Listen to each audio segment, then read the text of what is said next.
ประสงค์ดังสมดังใจลูกขอบารมีไทยคุ้มดวงใจโอ้สะกลใจลมพระพายสอดสายลำสีอันชนว่าที่มีสีปฐุมมาพยาบุญไทยเล่นหวังนาคินคำชะโนดอันยิ่งใหญ่ทรงด้วยน้ำพระไทยเมตตาใน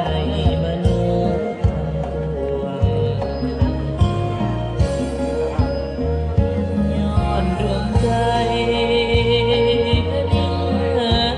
ทางศรัทธาและลมธรรมสิโลลาภกราบยานโอเดชพระคุณเอ๋ยเจ้าคุณน้ำจังแก้วเมตตาแลคือจังหวา เจ้ายาองค์นาคีผู้สามหล่อบารมีญาติหนอ